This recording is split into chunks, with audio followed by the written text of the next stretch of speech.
What's up, guys? The Senate back with a new video that I've been working on for a very long time. As you could tell from the title and the thumbnail of this video, I'm going to give you my in-depth thoughts of the Disney Star Wars movies.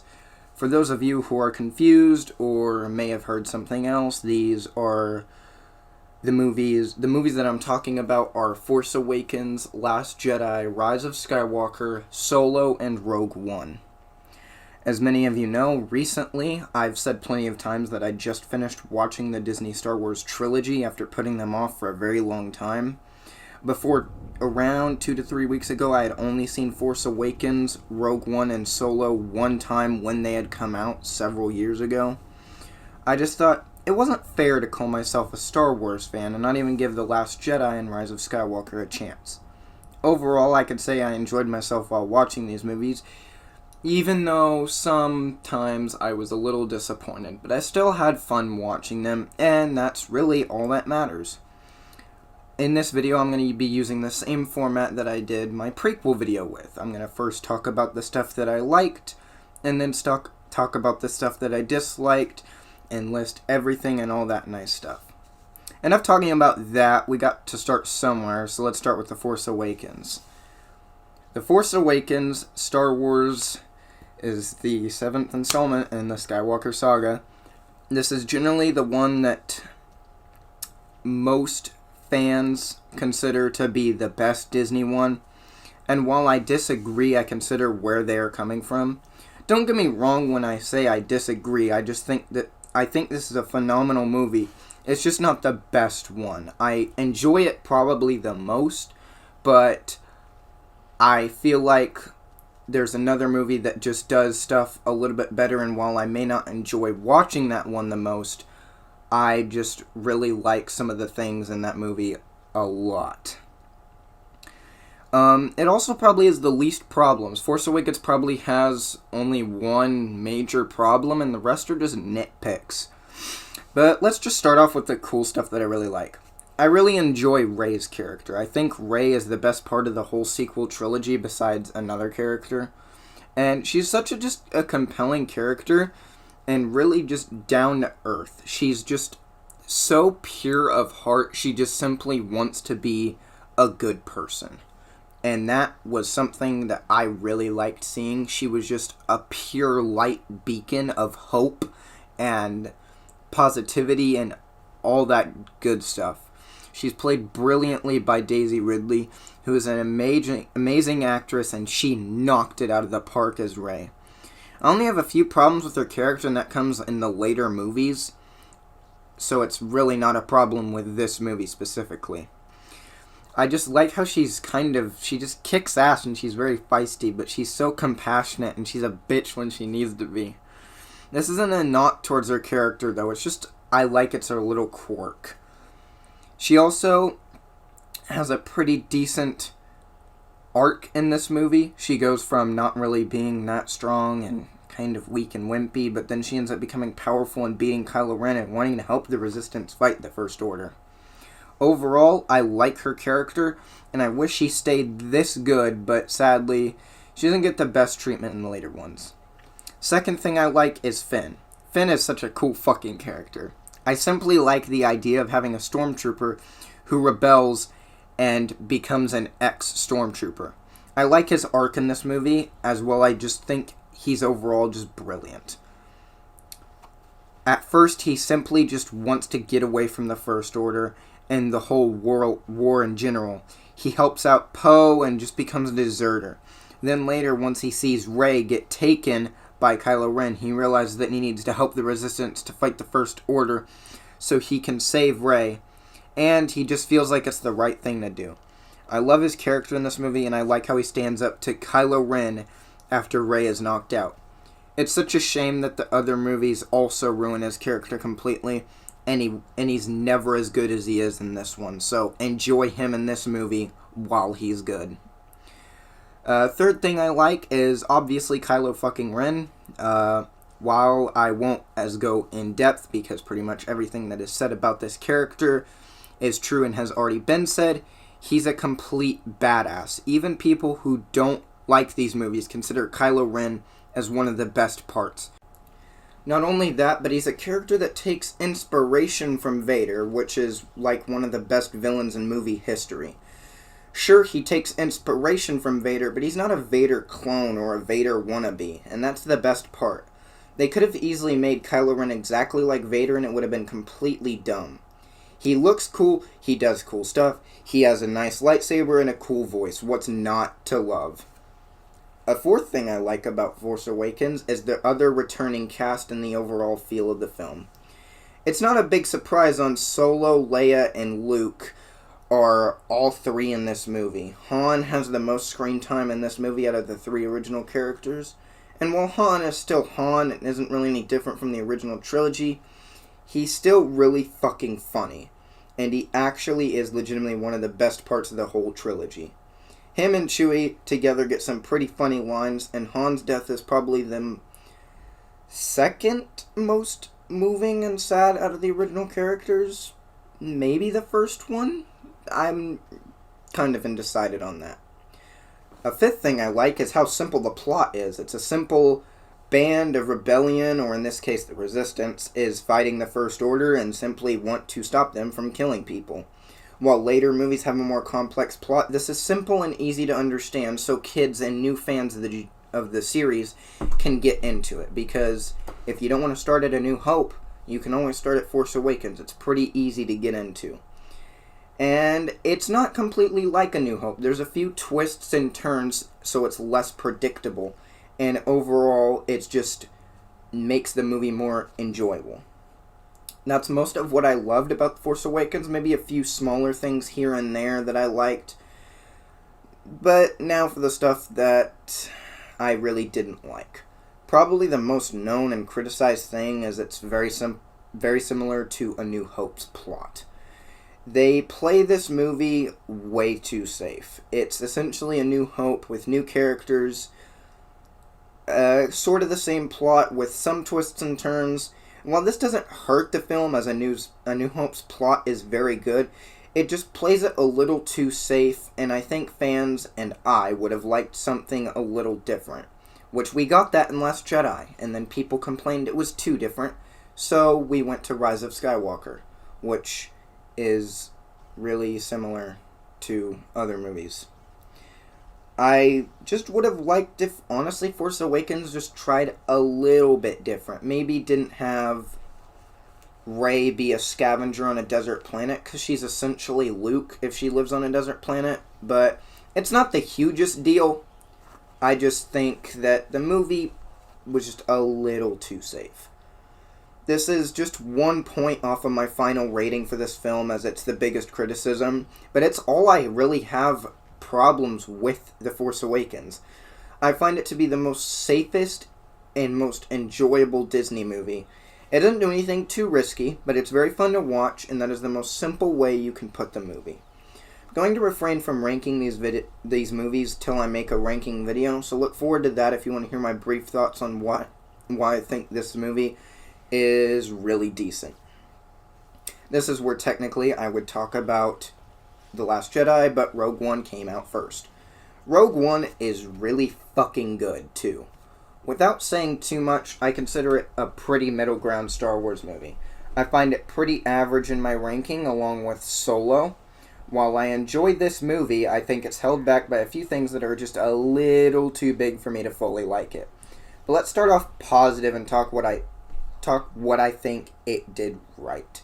The cinematography, while I probably won't be able to get any good shots because YouTube is not that smart, I have to say, and without a doubt, that this is the most beautiful looking Star Wars movie. Not CGI-wise, but like cinematography-wise, this movie looks beautiful. It's so well shot. Nothing against Force Awakens, but I think it didn't really do anything exceptional with the cinematography. But this movie knocked it out of the park, and it looks great. Some of the shots in this movie don't even feel like Star Wars, if that makes sense. It just feels like a really gritty war movie.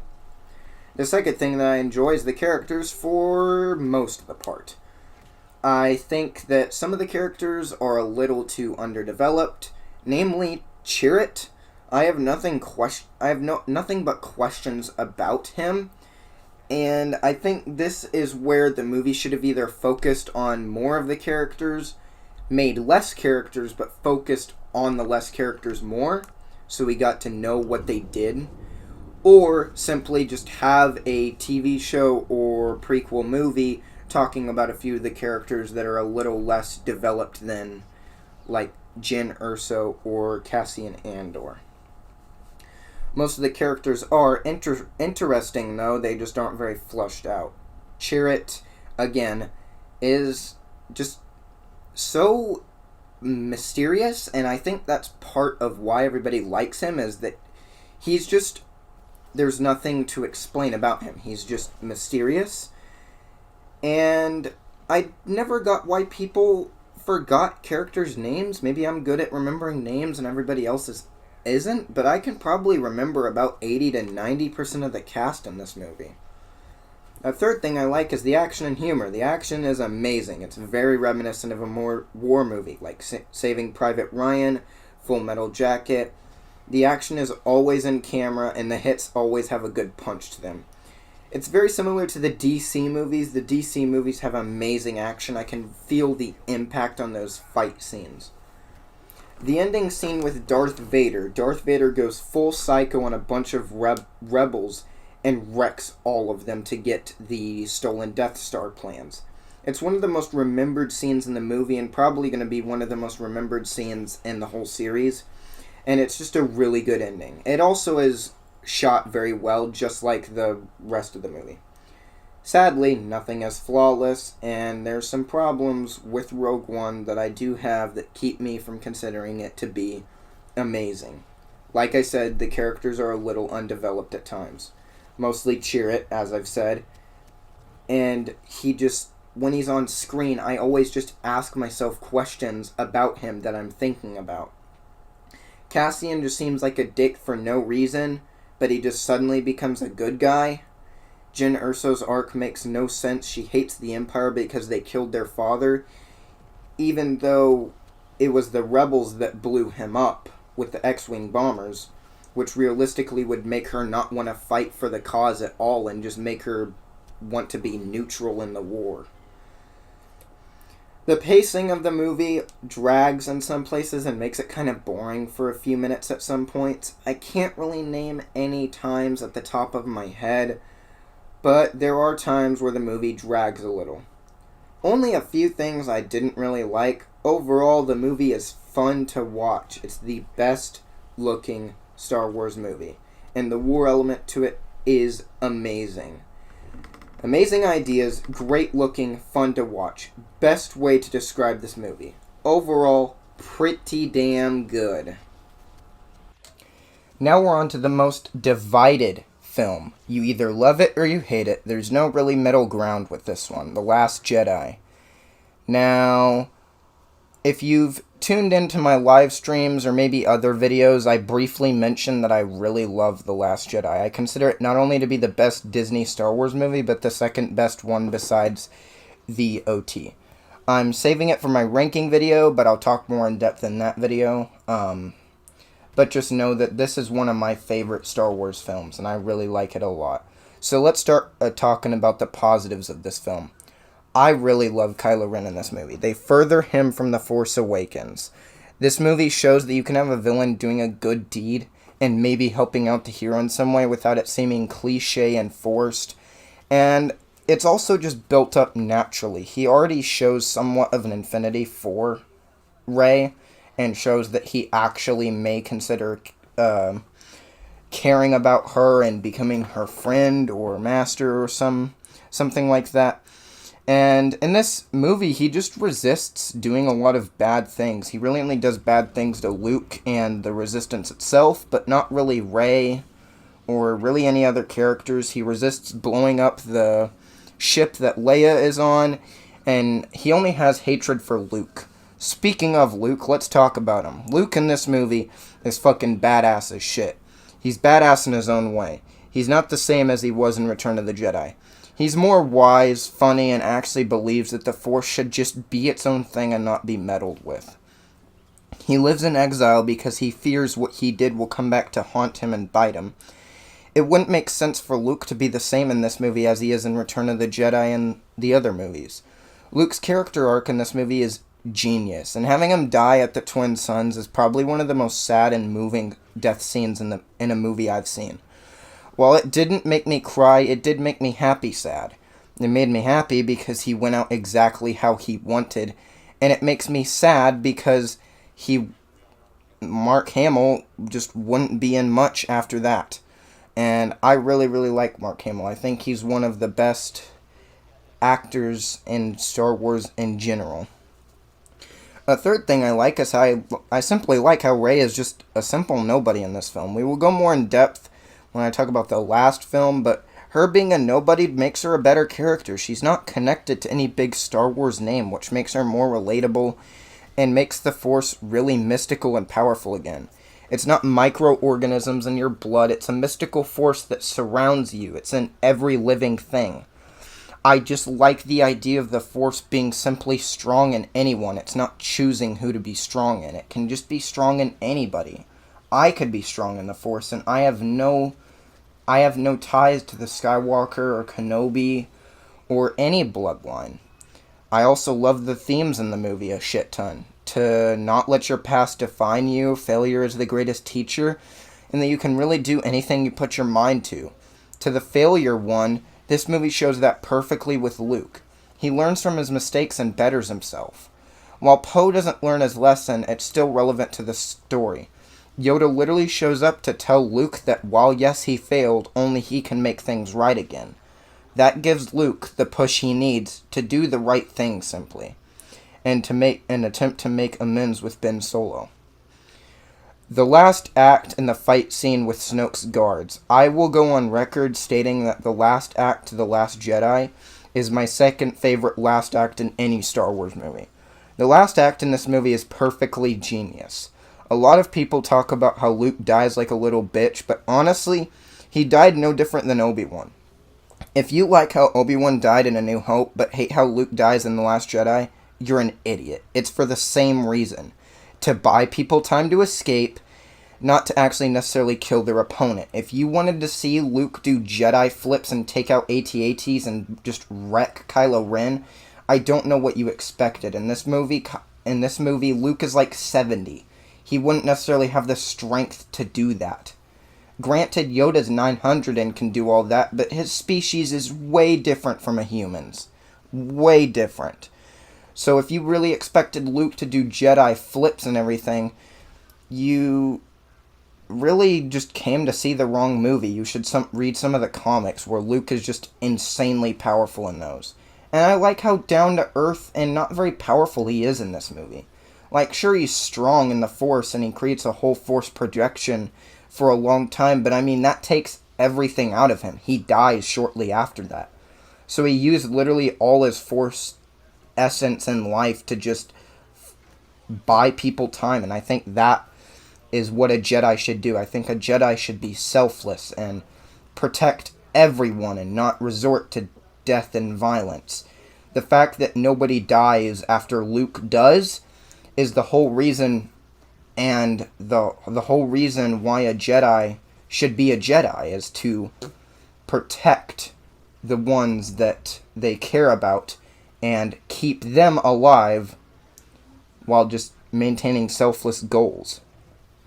Obi-Wan and Luke's intentions were never to kill Vader and Kylo, just buy their friends some time to escape. I like how the small detail of Luke is he leaves no red with his footsteps when he steps on the salt. It's a small detail you may miss, so check it out for yourself. And I also like how when he force projects himself, he makes him look a little bit younger, more like what Kylo Ren would remember, just to get Kylo Ren a bit more mad and buy them some time by talking. I'm pointing something out Cosmonaut pointed out, yes, but I noticed that before I watched that video. And after Luke shows up on Crate, like I said, nobody else dies. A Jedi should find a way to solve the situation without resorting to death and violence. Perfectly what Yoda said to Luke.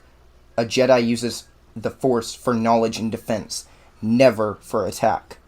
And it's no secret that it's not even Luke, it's just a Force projection, like I said, but the way it's presented is brilliant. The last Stinger line is amazing. "See ya around, kid." Very much like something Han would say. Just add salt to the wound. While I love most elements from The Last Jedi, I dislike some things about it, so let's get on with that. First off, and the one that nobody will defend, is the Canto Bight or the Casino Planet segment. This is about a 30-minute segment that is just annoying and is just used to get Finn and Rose closer together. They also need a code breaker, but you could have easily had that be a different obstacle that our characters faced. It kills the pace as other stuff going on is just really cool. It's also got the dumbest thing when you look at it. It's just to get Rose to explain to Finn why war is bad. What the fuck? Finn is the one that should be explaining that war is bad, considering he was part of the First Order and was forced to kill civilians. If this sequence had to be on the movie, I would have had it to be Poe and Finn. Not because they need to be a couple, but because Poe is the exact opposite of Finn. Poe thinks war is fun and likes blowing shit up. He actually is the whole reason why they're in the predicament that they are in at the beginning of the movie. He leads a full-on assault and they lose a lot of resistant soldiers just because he wants to take out a dreadnought, which honestly is a very selfish and bad thing to do, but he does learn his lesson, which is actually really nice to see because you don't see a lot of movies where a character does something bad and they actually learn from it. A lot of movies just skip over that and don't have them learn. Granted, he does learn his lesson a little late towards like the end of the movie, and I like how our heroes kind of just fuck up and sort of just make them unlikable. It kind of makes you want to relate to Kylo Ren. Even though Kylo is the best part of the trilogy and he's still a bad guy, you don't want to relate to him.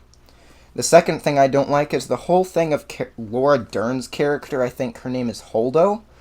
First of all, tactically, in a war standpoint, it's stupid to not tell your soldiers and your comrades what your plan is. Because they are clueless and they have no idea what you're planning, so they could end up rebelling because they don't know what you're doing. Which is exactly what happens. Poe and a bunch of other resistant soldiers rebel and actually take over the ship. And while it does get them out of the situation that they're in, it just creates a bunch of tension, which is not really needed considering you already have a lot of tension with the First Order breathing down your neck. Laura Dern's character did an amazing job. Like, she's a great actress, and she did a great job with her character. Like everybody in this movie. Even Rose. She's just not miscasted, but she's not very important. She shouldn't have been that important. She's a good actress. I really like her. And she did a great job with Rose, but she just was in it too much. She needed to be kind of like a side character. And Laura Dern's character does have some redemption arc when she uses the biggest ship in the fleet to go through the First Order's fleet through hyperspace.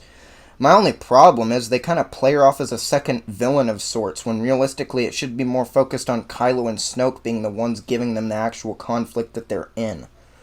From a movie standpoint, Holdo not telling her plan is just to add more tension where realistically it didn't need to be. There's already enough tension with their fuel being low and not being able to go into hyperspeed as the First Order can track them through it. And not a problem with this movie, but it is one long chase scene. The B-plot is just one long chase scene. But if you hate it and love Empire, you're kind of not very bright, as both of those movies have literally the same plot. A B-plot is characters are being chased throughout the movie.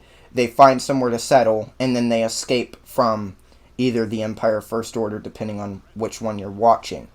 While the A-plot is more of Rey and Luke training so she becomes a better Jedi.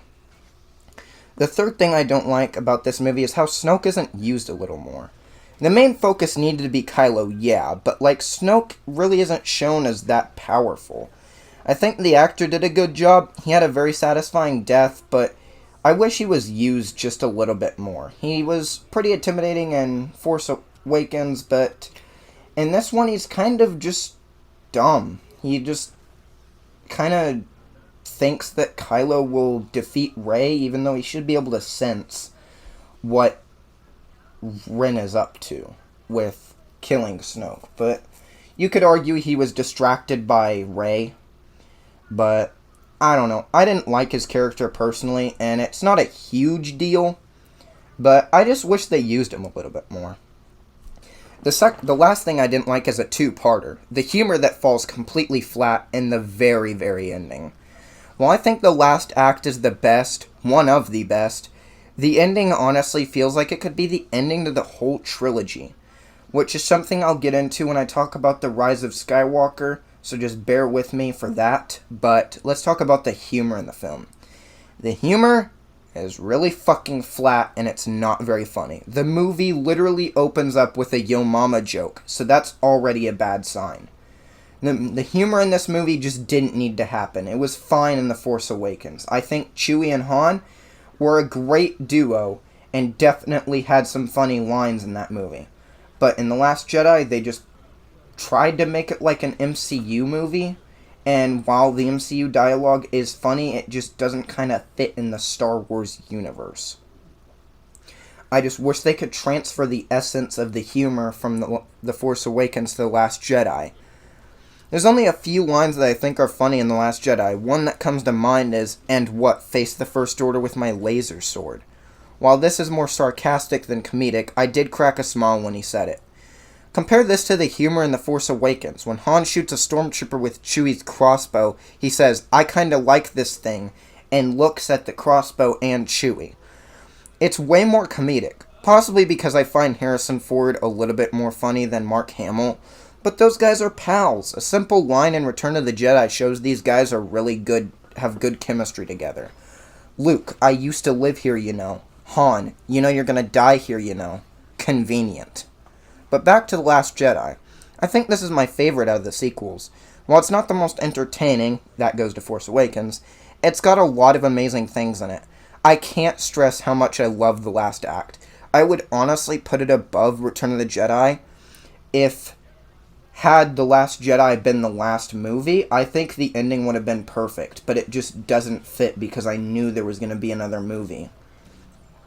If I were to describe The Last Jedi, it would be amazing themes, a pointless 30-minute section, familiar but great plot, mystifies and strengthens the Force into a actual theme again, and it's just overall fun.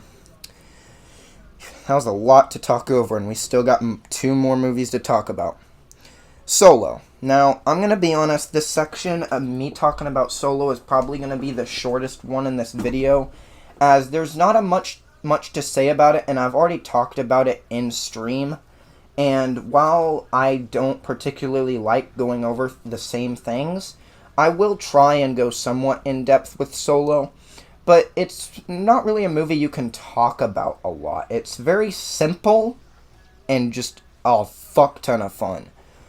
While this movie is pretty safe and doesn't do anything exceptional, it's probably the most accessible and fun Star Wars movie to watch. You could probably show this to a Star Wars hater or someone who hasn't seen a single Star Wars movie, and you could probably get them into Star Wars. To be honest, when I first watched the movie when it came out back in 2018, I thought it was pretty average, and I still think it's pretty average, but I underestimated how fun the movie is. And boy, is this movie just entertaining and fun to watch. I can't stress that enough. There's a lot to love and very little not to love, but let's talk about the positives first. I love the casting in this movie. The casting for Han was perfect. He wasn't doing a Harrison Ford impression, he was just capturing the essence of Han. He's just as reckless and hot-headed as Harrison Ford. Honestly, had Han been poorly casted, I would have never watched this movie. But they did it so well. He goes through a lot of development and character changes in this movie. Han in this movie is just amazing, and I can't see anyone else playing Han but him and Harrison. I love how in this movie the side characters are actually fucking likable and their fates are pretty undecided. Except for Han, Chewie, and Lando, you don't really know if any of the other characters are going to live because they're completely, as of I know, original characters. So you can have them be killed off in the movie, or you can have their fate be undecided, or you can have them live at the end. But I don't know, I really like some of the characters in this movie. It's the same reason why I love Clone Wars. A lot of the Clone Wars, a lot of the characters are new, and I hadn't watched Rebels. I knew Ahsoka and Rex were in it, but that was before I watched Season 5. So when I watched Season 5, I honestly wondered if Ahsoka and Rex would die. And that's how you do a powerful character, is you make their fate unknown to you. You make the character unknown to you.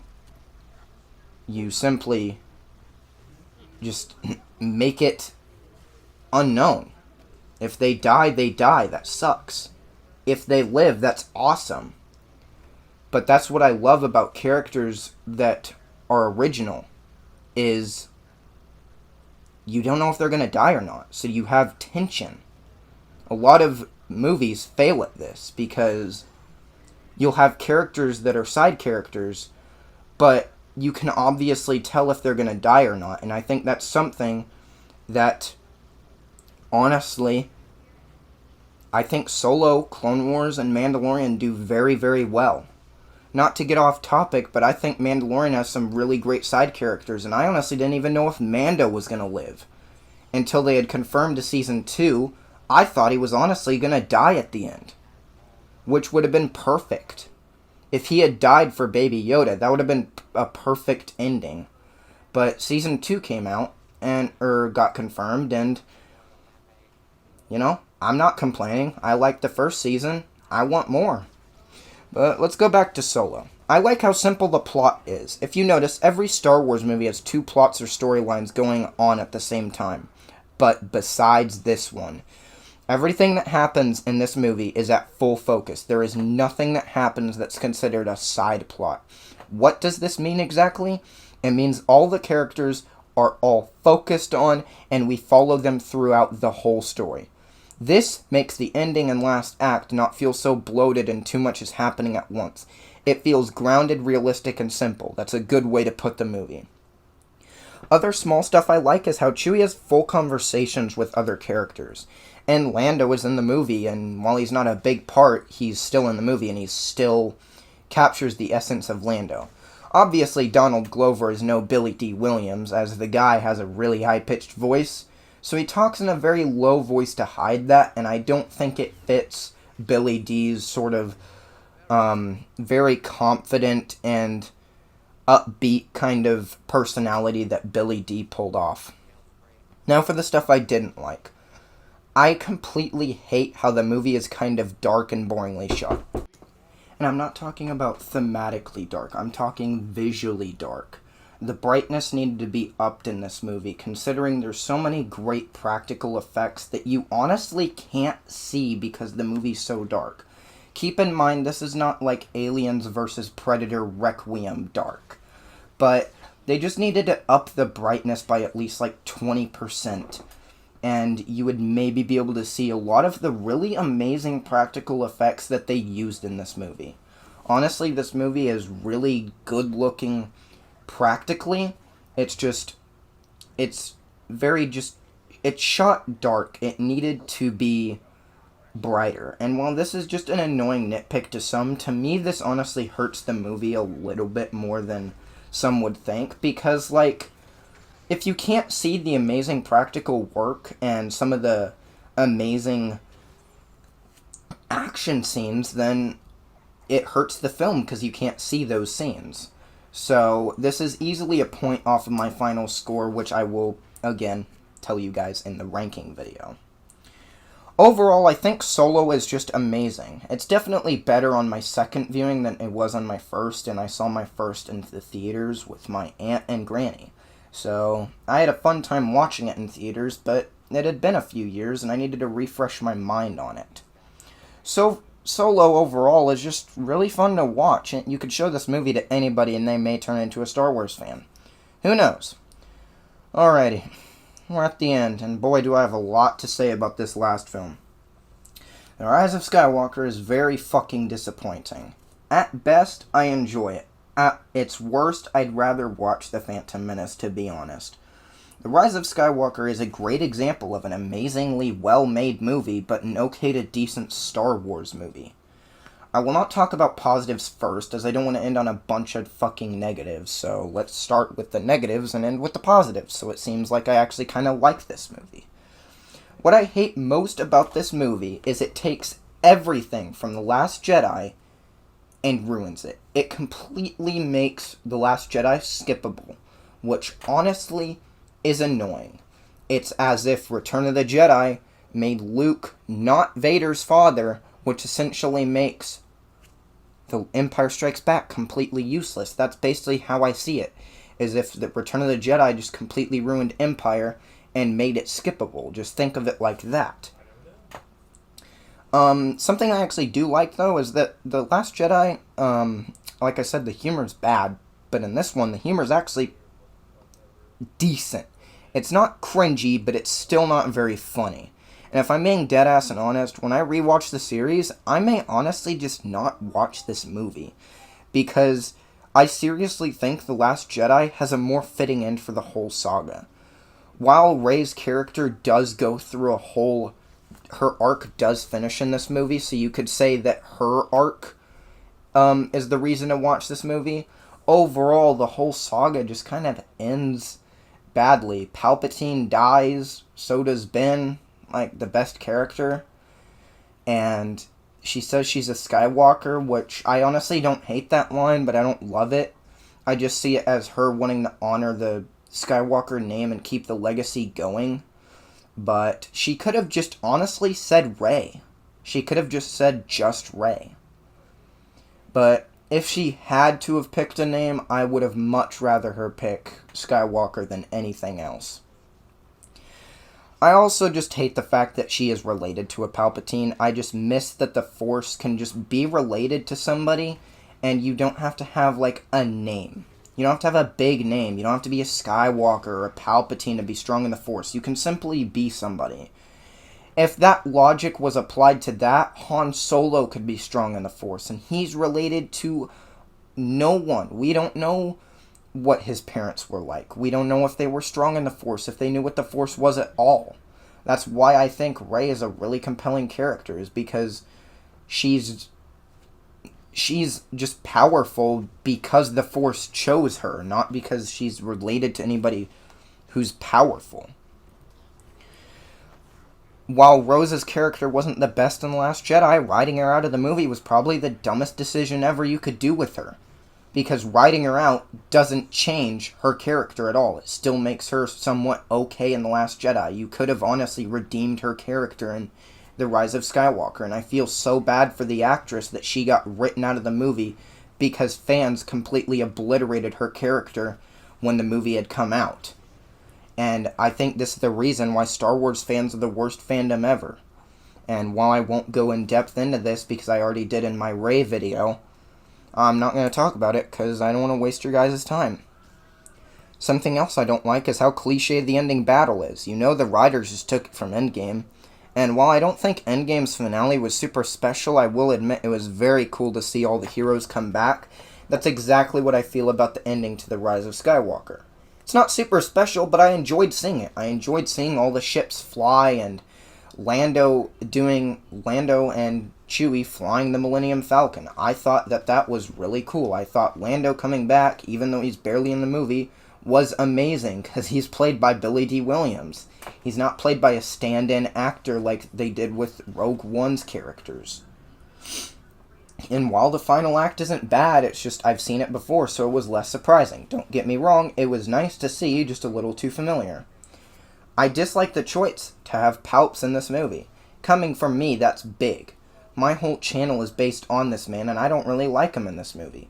My problem with the film is, had you replaced him with Snoke, it would make no difference. Palps is a really cool character, and in this movie he's played excellently by Ian McDiarmid once again, but he's barely in the film, and I'm sure he was just lazily written in so Rey could have a bad guy to beat at the end and have an excuse for her to die so Kylo Ren dies kissing her with the Force heal. Palps is just a wasted character in this movie, and that's super sad because I'm obviously a huge fan of his character. But enough talking about what I hate. Let's talk about what I like. Going without saying, the movie is well made and well acted. Everyone is giving it 1,000%. Not much to say here. Number 2, as a Reylo fan, I love the conclusion that Ben and Rey like each other. It was built up naturally from the end of 7 when he asks to be her teacher, and their bond sort of strengthens throughout 8. In 9, they fully romanticize it, which ends up with him being oofed and her living. To go deeper in the scene where they kiss, I like how when he's holding her, he has a face of actual concern and sadness. Obviously not a facial expression a Sith would have, but it's nice to see. I also like how he simply smiles before he dies. It's the first and only time you see him smile, and it's him just hugging and kissing someone he really likes. Overall, he's just happy. He dies happy. His overall arc is the only one that remained consistent throughout all 3 films. I really think Kylo saved this whole trilogy. I would probably never watch these films outside of my first time had Kylo not been in these movies. Something else that I liked, Kylo was great as always. I like the trio of Rey, Poe, and Finn. It could be some weird threesome, but Disney doesn't have the balls to do that, so my wishes can't be granted. I think the movie is paced a lot nicer than The Last Jedi, and there's no really pointless segments, not that I can think of. So there's no, obvious Canto Bite-like scene where you could say, oh, well, that section could be written out of the movie and it wouldn't change anything. I feel like Rise of Skywalker did at least somewhat of a good job with not having any pointless segments. Now, you guys may think I hate this film. I really don't. I just think it's very, very disappointing, especially coming off of The Last Jedi. And honestly, if you hated watching The Last Jedi and then you watched Rise of Skywalker, I implore you to watch Last Jedi again. I guarantee you it will change your perspective on The Last Jedi a lot. Especially since everything great in The Last Jedi was completely ruined by Rise of Skywalker. Overall, I don't hate the film, just think it's disappointing and easily the worst Disney Star Wars movie as of now. It would have been nice had this movie furthered what Last Jedi did and got rid of the bad stuff like the Canto Bite and some of the characters' motivations, but sadly that's not the case. Huge thanks to my friend Landry for putting up with me talking about the sequels and talking about them with me. He gave me further insight on these films so I can make this video a lot better. Me and him are huge Star Wars fans and he mostly agrees with a lot of my Star Wars opinions. This has been The Senate. Strike the subscribe button with all of your hatred and your journey to joining my empire will be complete. Please do it. Oh yeah, and what essentially I'm summing up The Rise of Skywalker as is the movie was ass until Rey and Ben kissed.